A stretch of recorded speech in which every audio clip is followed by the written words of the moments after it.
ಅತ್ಯಾಚಾರ ಸಂತ್ರಸ್ತೆಯನ್ನ ಅಪಹರಣ ಮಾಡಿರುವಂತಹ ಕೇಸ್ನಲ್ಲಿ ರೇವಣ್ಣ ಅವರಿಗೆ ಜಾಮೀನು ಮಂಜೂರಾಗಿದೆ. ಷರತ್ತುಬದ್ಧ ಜಾಮೀನು ನೀಡಿದೆ ಜನಪ್ರತಿನಿಧಿಗಳ ನ್ಯಾಯಾಲಯ. ಪ್ರಕರಣಕ್ಕೆ ಸಂಬಂಧಪಟ್ಟಂತೆ ಷರತ್ತುಗಳನ್ನು ವಿಧಿಸಿ ಜನಪ್ರತಿನಿಧಿಗಳ ಕೋರ್ಟ್ ಜಾಮೀನು ಮಂಜೂರು ಮಾಡಿದೆ. 5 ಲಕ್ಷ ರೂಪಾಯಿ ಬಾಂಡ್, ಇಬ್ಬರ ಶ್ಯೂರಿಟಿ, ಸಾಕ್ಷಿಗಳನ್ನು ನಾಶಪಡಿಸಬಾರದು ಅನ್ನುವಂತಹ ಷರತ್ತುಗಳನ್ನು ವಿಧಿಸಲಾಗಿದೆ. ಎಸ್ಐಟಿ ಅಧಿಕಾರಿಗಳ ತನಿಖೆಗೆ ಸ್ಪಂದನೆ ಕೊಡಬೇಕು. ಯಾವಾಗ ಎಸ್ಐಟಿ ಅಧಿಕಾರಿಗಳು ತನಿಖೆಗೆ ಕರೀತಾರೆ, ತನಿಖೆಗೆ ಬರಬೇಕಾಗತ್ತೆ. ಯಾವುದೇ ರೀತಿಯಲ್ಲೂ ಕೂಡ ತನಿಖೆಗೆ ಅಡ್ಡಿಪಡಿಸಬಾರದು, ಸ್ಪಂದನೆ ನೀಡಬೇಕು. ಇನ್ನು ದೇಶವನ್ನ ಬಿಟ್ಟು ಹೋಗುವಂತಿಲ್ಲ ಅಂತ ರೇವಣ್ಣ ಅವರಿಗೆ ಸೂಚನೆ ನೀಡಲಾಗಿದೆ. ಬೇಲ್ ಸಿಕ್ಕಿದ್ರೂ ಕೂಡ ಇಂದು HD ರೇವಣ್ಣ ಬಿಡುಗಡೆ ಇಲ್ಲ. ಇವತ್ತೇ ಬಿಡುಗಡೆ ಆಗಬಹುದಾಗಿತ್ತು, ಆದರೆ ಸರ್ಕಾರಿ ಕೆಲಸದ ಅವಧಿ ಮುಗಿದಿರೋದ್ರಿಂದಾಗಿ ಬೇಲ್ ಸಿಕ್ಕಿದ್ರೂ ಕೂಡ ಇಂದು HD ರೇವಣ್ಣ ಬಿಡುಗಡೆ ಇಲ್ಲ. ನಾಳೆ ಪರಪ್ಪನ ಅಗ್ರಹಾರ ಜೈಲಿನಿಂದ ರೇವಣ್ಣ ಅವರನ್ನ ಬಿಡುಗಡೆ ಮಾಡಲಾಗುತ್ತೆ. ಇನ್ನು ನಾಳೆ ಬೆಳಗಿನ ಜಾವ ಅವರು ಬಿಡುಗಡೆಯಾಗುವಂತಹ ಸಾಧ್ಯತೆ ಇದೆ. ಇನ್ನು ಎಷ್ಟು ಬೇಗ ಈ ಒಂದು ಪ್ರಕ್ರಿಯೆ ನಡೆಯುತ್ತೆ ಅನ್ನುವಂಥದ್ದನ್ನು ಕೂಡ ನಾಳೆಯವರೆಗೆ ಕಾದು ನೋಡಬೇಕಾಗತ್ತೆ. ಷರತ್ತುಬದ್ಧ ಜಾಮೀನನ್ನ ಇದೀಗ ಜನಪ್ರತಿನಿಧಿಗಳ ನ್ಯಾಯಾಲಯ ರೇವಣ್ಣ ಅವರಿಗೆ ಮಂಜೂರು ಮಾಡಿದೆ. ಯಾವುದೇ ಕಾರಣಕ್ಕೂ ಕೂಡ ದೇಶ ಬಿಟ್ಟು ಹೊರಹೋಗುವಂತಿಲ್ಲ. ಎಸ್ಐಟಿ ಅಧಿಕಾರಿಗಳ ತನಿಖೆಗೆ ಯಾವಾಗ ತನಿಖೆಗೆ ಕರೆಯಲಾಗುತ್ತೆ, ಆ ಸಂದರ್ಭದಲ್ಲಿ ಸ್ಪಂದನೆ ನೀಡಬೇಕು. 5 ಲಕ್ಷ ರೂಪಾಯಿ ಬಾಂಡ್, ಇಬ್ಬರ ಶ್ಯೂರಿಟಿ, ಸಾಕ್ಷಿಗಳನ್ನು ನಾಶಪಡಿಸಬಾರದು ಅನ್ನುವಂತಹ ಷರತ್ತುಗಳನ್ನು ಇಟ್ಟು ಜನಪ್ರತಿನಿಧಿಗಳ ನ್ಯಾಯಾಲಯ ಜಾಮೀನನ್ನು ಮಂಜೂರು ಮಾಡಿದೆ.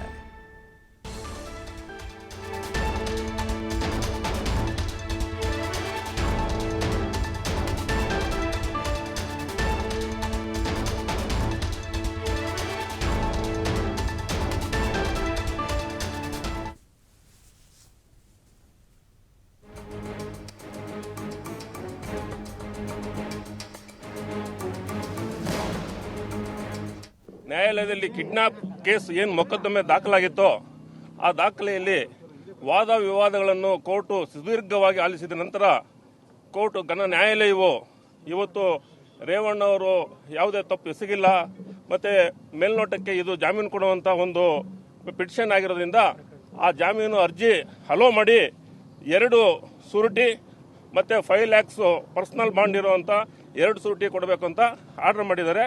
ಉಳಿದಿದ್ದು ಏನು ಕಂಡೀಷನ್ಸ್ ಇದೆಯೋ ಆ ಕಂಡೀಷನ್ಸ್ ಇದುವರೆಗೂ ನಮಗೆ ಸಿಕ್ಕಿಲ್ಲ. ಅದು ಕಾಪಿ ಸಿಕ್ಕಿದ ಮೇಲೆ ನಂತರ ಏನು ಕಂಡೀಷನ್ಸ್ ಇದೆಯೋ ಅದನ್ನು ತಮ್ಮ ಮಾಧ್ಯಮದ ಗಮನಕ್ಕೆ ಹೇಳ್ತೀನಿ. ಇದು ಒಂದು ರಾಜಕೀಯ ಪಿತೂರಿಯಿಂದ ನಡೆದಂಥ ಒಂದು ದಾಖಲು ಆಗಿರೋದ್ರಿಂದ ಕೋರ್ಟ್ ಗಮನಕ್ಕೆ ಅದು ಬಂದಿರೋದ್ರಿಂದ ರೇವಣ್ಣ ಅವರ ಜಾಮೀನು ಅರ್ಜಿ ಪುರಸ್ಕರಿಸಿ ಈ ಕರ್ನಾಟಕ ರಾಜ್ಯಕ್ಕೆ ಮತ್ತು ದೇಶಕ್ಕೆ ತಿಳಿಯಬಯಸುತ್ತೇನೆ. ಇದು ಗ್ರೌಂಡ್ಸ್ ಇನ್ನೂ ಸಿಕ್ಕಿಲ್ಲ ಸರ್, ಗ್ರೌಂಡ್ಸ್ ಇನ್ನೂ ಸಿಕ್ಕಿಲ್ಲ. ಏನಂತಂದ್ರೆ ನಮಗೆ ಗಮನಕ್ಕೆ ಬಂದಿರೋ, ನಾವು ಆರ್ಗ್ಯುಮೆಂಟ್ಸ್ ಮಾಡುವಾಗ ಕೋರ್ಟ್ ಗಮನಿಸಿದ್ದು ಒಂದು ಏನಂತಂದ್ರೆ ಆ ಸಂತ್ರಸ್ತೆ ಮಹಿಳೆ ಅಂತ ಕಿಡ್ನಾಪ್ ಮಾಡಿದ್ದಾರೆ ಅಂತ ಏನು SIT ಮತ್ತೆ SIT ಅವರು ಏನು ಆರೋಪ ಮಾಡ್ತಾ ಇದ್ರೋ ಅದು ಅವ್ರನ್ನ ಕಿಡ್ನಾಪ್ ಮಾಡಿಲ್ಲ ಅಂತ ನಮ್ಮ ವಾದ ಇತ್ತು. ಆಮೇಲೆ ಆಕೆನ ಒಂದು ತರಕಾರಿ ಅಂಗಡಿ ಹತ್ರ, ಒಂದು ವೆಜಿಟೇಬಲ್ ಶಾಪ್ ಹತ್ರ, ಮತ್ತೆ ಒಂದು ಬೇಕರಿ ಹತ್ರ ಪ್ರೊಡ್ಯೂಸ್ ಮಾಡಿರುವಂತಹ ಒಂದು ವಿಡಿಯೋ ಸಾಕ್ಷಿಗಳು ಇದೆ ಅಂತ ನಾವು ಕೋರ್ಟ್ ಗಮನಕ್ಕೆ ತಂದಾಗ ಅದನ್ನು ಈ ಟೈಮಲ್ಲಿ ನಾವು ಪರಿಗಣಿಸಲಿಕ್ಕೆ ಆಗಲ್ಲ ಅಂತಂದ್ರು. ಆದ್ರೂ ಮತ್ತೆ FIR ಅಲ್ಲಿ ಇರುವಂತಹ ದೋಷಗಳನ್ನು ಮಾನ್ಯ ನ್ಯಾಯಾಲಯವು ಎತ್ತಿ ಹಿಡಿದು ಮಾನ್ಯ ಶ್ರೀಯುತ HD ರೇವಣ್ಣ ಅವರಿಗೆ ಜಾಮೀನು ಮಂಜೂರು ಮಾಡಿದೆ ಅಂತ ತಿಳಿಯಬಯಸುತ್ತೇನೆ. ರೇವಣ್ಣ ಅವರ ವಿರುದ್ಧವಾಗಿ ನ್ಯಾಯಾಲಯದಲ್ಲಿ ಕಿಡ್ನಾಪ್ ಈ ಬಗ್ಗೆ ಮತ್ತಷ್ಟು ಮಾಹಿತಿ ಕೊಡ್ತಾ ಹೋಗ್ತಾರೆ ಪ್ರತಿನಿಧಿ ಸಂತೋಷ್ ಪಟೇಲ್ ನೇರ ಸಂಪರ್ಕದಲ್ಲಿ ಜಾಯ್ನ್ ಆಗಿದ್ದಾರೆ. ಸಂತೋಷ್ ಪಟೇಲ್, ಕೊನೆಗೂ HD ರೇವಣ್ಣ ಅವರಿಗೆ ಷರತ್ತುಬದ್ಧ ಜಾಮೀನು ಸಿಕ್ಕಿದೆ. ಇವತ್ತು ಕೋರ್ಟ್ನಲ್ಲಿ ಏನೆಲ್ಲ ವಿಷಯಗಳು ಚರ್ಚೆ ಆಯಿತು, ಅದೇ ರೀತಿಯಾಗಿ ವಾದ ಪ್ರತಿವಾದ ಯಾವ ರೀತಿಯಾಗಿ ನಡೀತು, ಇನ್ನು ರೇವಣ್ಣ ಅವರ ಬಿಡುಗಡೆ ಯಾವಾಗ ಅಂತ?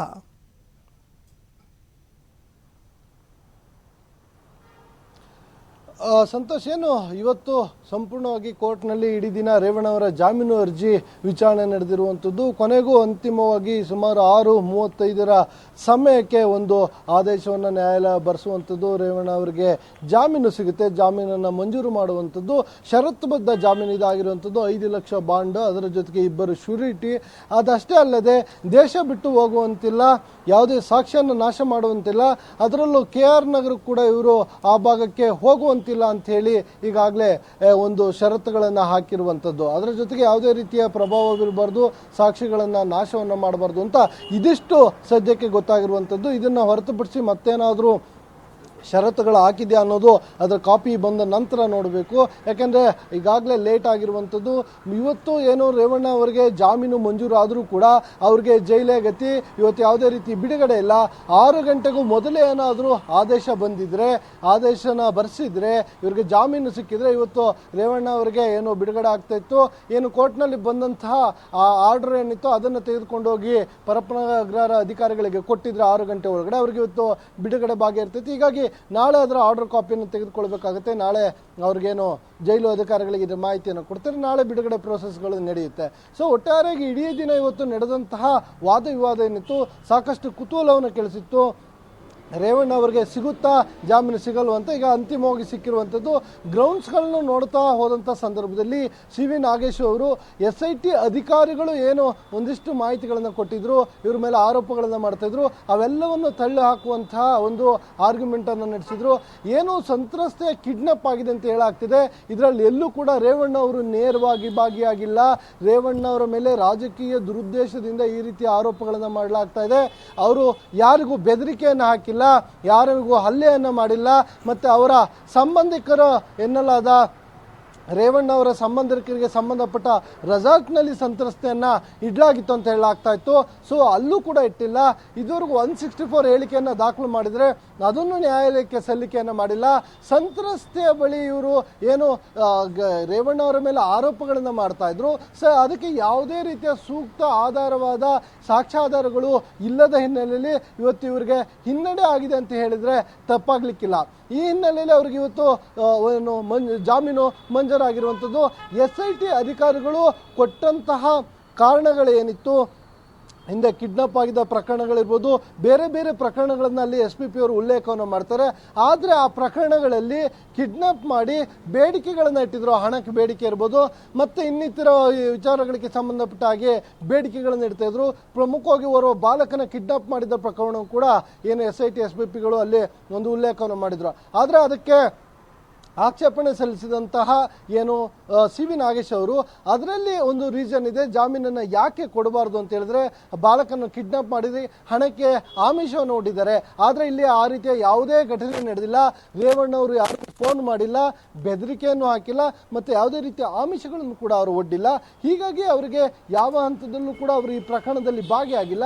ಜಾಮೀನನ್ನು ನೀಡಬೇಕು ಅಂತ ಹೇಳಿ ಅವರು ವಾದವನ್ನು ಮಂಡಿಸ್ತಾರೆ. ಅದಷ್ಟೇ ಅಲ್ಲದೆ ನ್ಯಾಯಾಲಯದಲ್ಲಿ SIT ಏನು ಆರೋಪನ ಮಾಡ್ತಿತ್ತು ಅದಕ್ಕೆ ಸೂಕ್ತವಾದ ಸಾಕ್ಷ್ಯಾಧಾರಗಳ ಕೊರತೆ ಇತ್ತು. ಅವರ ಹೇಳಿಕೆಗಳಿರ್ಬೋದು, ಯಾವುದೇ ಹೇಳಿಕೆಯನ್ನು ಕೊಟ್ಟರೂ ಕೂಡ ಆರೋಪವನ್ನು ಮಾಡಿದ್ರು ಕೋರ್ಟ್ ಯಾವತ್ತು ಸಾಕ್ಷ್ಯಾಧಾರವನ್ನು ಕೇಳುತ್ತೆ. ಆದರೆ ಅದಕ್ಕೆ ಬೇಕಾದಂಥ ಸಾಕ್ಷ್ಯಾಧಾರಗಳ ಇಲ್ಲದ ಹಿನ್ನೆಲೆಯಲ್ಲಿ ಇವತ್ತು ರೇವಣ್ಣ ಅವರಿಗೆ ಜಾಮೀನು ಮಂಜೂರಾಗಿದೆ ಅಂತ ಹೇಳಿದ್ರೆ ತಪ್ಪಾಗಲಿಕ್ಕಿಲ್ಲ. ಅದು ಷರತ್ತುಬದ್ಧ ಜಾಮೀನು ಆಗಿರುವಂಥದ್ದು. ಮತ್ತು ಯಾವುದೇ ರೀತಿಯಲ್ಲಿ ತನ್ನ ಪ್ರಭಾವವನ್ನು ಬೀರಬಾರ್ದು ಅಂತ ಹೇಳಿ ಇದೀಗ ಜಾಮೀನು ಮಂಜೂರಾಗಿರುವಂಥದ್ದು.